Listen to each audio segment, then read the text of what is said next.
আমরা লাগি সরকার কিনু কিছু করে নাই মিলিগার যারা চলতারে ফিলতারে যারা 200 মন 150 মন দান হওয়া বেস্তারে তারাই পাইতেছে এই মিলিগার আর যারা চলতারে না ফিলতারে না তারা এই মিলিগার পানা না গরিব দুঃখীরা নাই বমরানো বহুত আছে মহসিং এলাকা বহুত আমি মহসিং দিলাম আমার যারা চলতেছে ফিলতেছে তার 200 মন 300 মন দান হইতেছে 100 মন দান হইতেছে ব্যস্ত থাকাইতে তারা কি চলতে হইতেছে এই মিলিগার বলে আমরা গরিব আমাদের কিনু নাই তো বাংলাদেশের মানুষ বিদ্যুৎ পানি ছাড়া তো ঢাকা শহর মানুষ চলতে পারে না। এটা তো সবসময় সরকার এটার উপরে সরকার যত আগ্রহী করবে তত সরকারের মানুষের জনপ্রিয়তা বেশি বাড়বে। গ্যাস তেল সবই গ্যাস তেল বিদ্যুৎ সবই এটাই তো হলো বাংলাদেশের জনগণের বেশি বাংলাদেশ ধরেন গ্যাস তেল বিদ্যুৎ যদি না থাকে তাহলে তো জনগণ তো বাংলাদেশ চলতে পারে ঢাকা শহর গ্যাস বিদ্যুৎ তেল এর উপরে তো জনগণের বেশি আস্থা থাকে সবসময়। তা আমরা জনগণ আমরা বললে তো হবে না, সরকারের যেটা সিদ্ধান্ত সেটাই হবে। আমার কাছে তো মনে হয় যে সরকার ধরেন জনগণকে সাথে নিয়ে যদি কোনো সরকার যদি যেটা উদ্যোগ নেবে সেটা করলে ভালো হয়। দলই আমি দেখছি বিএনপি বিট করতেছে আর জামাতকে তো বর্ধমান জামাত ওই 71-এর আসলে এটা আমরা সবাই জানি। হ্যাঁ মুখে ভালো করলে বা ওরা অন্তরে যাওয়া লাগবে, অন্তরে ওই রেপোর্টটাকে মুছে আসা লাগবে। আমার এই জামাতের কার্যক্রম আমার কাছে ভালো লাগে না। আমার যেহেতু আমার মা বোনেকে করছে তারা পাকিস্তানিরা করে নাই, পাকিস্তানিরা আমার বাড়ি চেনে নাই, এরা শুনছে দেখা দিচ্ছে এই জন্য এগার আমি পছন্দ করি। নামাজ কালাম অনেক ওই যে হিন্দুরা আছে না, হিন্দুরা কিন্তু নামাজ তোমার ধর্ম তোমরা নামাজ পড়ো, আমার ধরো আমরা ওই যে পূজা টুজা করি, এটা কোনো ব্যাপার না, বুঝছেন? এই জন্য জামাত আমি পছন্দ করি না। জামাতের কথা ভালো কিন্তু ভিতরে তো ভালো থাকতে হবে। ভিতরে ভালো না থাকে আমি কথা ভালো করলাম, ভাই মসজিদে আইসো নামাজ পড়ো ওটা করো কিন্তু আমার ভিতরে যে ময়লা রয়েছে এই ময়লা দূর করবো কি দিয়া? এই ময়লা তো আগে দূর করে আসা লাগবে জনগণের কাছে, ক্ষমা চাইতে হবে আগে, সংসদে আগে ক্ষমা চাইতে হবে যে আমি 71-এ ভুল করতে এটা ক্ষমা চাই, তারপরে চিন্তা ভাবনা। সরকার গঠন হওয়ার পরে এখন যে নতুন সরকার এসেছে তাদের কার্যক্রমের ভিতরে তেল, গ্যাস ও এলপিজি এগুলির দাম বৃদ্ধিতে মানুষ একটু হাহাকার।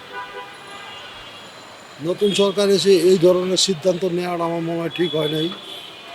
পূর্বে সরকার যেভাবে চালিয়ে গেছে সেভাবে চালিয়ে আগে দেশটা সুন্দর করতো, তারপরে আপনাদের আবার দ্রব্যমূল্য দাম বাড়াতো।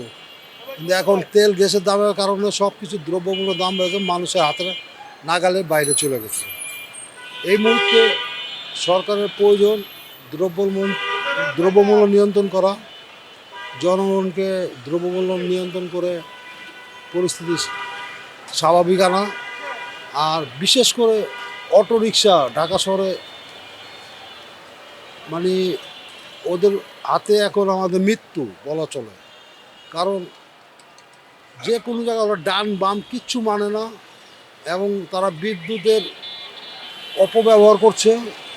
আর বিদ্যুৎ যারা বিভাগে চাকরি করে আমার মনে হয় তারা বিদ্যুতের লাইনগুলো উল্টা তাদেরকে দিয়ে দেশের বিদ্যুতের ঘাটতি আনছে ওদের কারণে, শুধুমাত্র ওদের কারণে। এত লক্ষ অটো রিক্সা যদি চার্জ হয় তাহলে আমরা সারাদিনে একটা অটো রিক্সা রাত্রে যেই পরিমাণ চার্জ হয় ওটা দিয়ে একটা ফ্যামিলি সারাদিন চলতে পারে। সুতরাং ওই বিদ্যুৎ সিস্টেম লসের কারণে আজকে দেশের আরও অবনতি হচ্ছে। ঠিক আছে, ধন্যবাদ আপনাদেরকে। দেখেন এই এত অল্প সময়ে সরকারের ব্যর্থতা বলাটা মুশকিল, কারণ মাত্র 18 মাস না 180 দিন, 180 দিনে সরকারের ব্যর্থতা বলাটা খুব কঠিন ব্যাপার। অন্তত 1 বছর 2 বছর চালাবে, তারপরে বোঝা যাবে তার ব্যর্থতা কী। আমি সত্যিকার অর্থে আমি সরকারের পক্ষেও না বিপক্ষেও না, ঠিক আছে, কিন্তু ব্যর্থতা একটা মানুষকে সুযোগ দিতে হবে।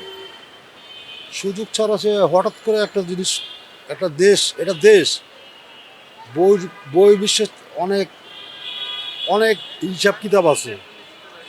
আমাদের বহির্বিশ্বের আমাদের খুব চাপ দিচ্ছে, খুব চাপে রাখছে সরকারকে, এমনকি বিরোধী দল যারা আছে জামাত এত নোংরা রাজনীতি করতেছে যেটা বলার মুশকিল।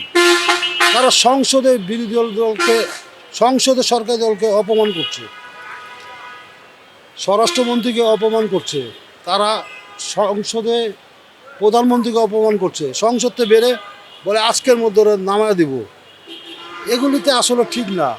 জনগণ ম্যান্ডেট দিছে, তাদের যেভাবে ম্যান্ডেট দিছে তারা এই ম্যান্ডেট অনুযায়ী দেশ পরিচালনা করবে, এটাই স্বাভাবিক। আর আরেকটা কথা কি, সব দল মিলে রাষ্ট্র পরিচালনা করলে এখানে আমাদের দেশ আরও ভালো চলবে। এখানে একজনকে মাইনাস করে আরেকজনকে প্লাস করে, যেটা আওয়ামী লীগ ভুল করেছে সেই ভুল যাতে আর এই সরকার না করে। ধন্যবাদ।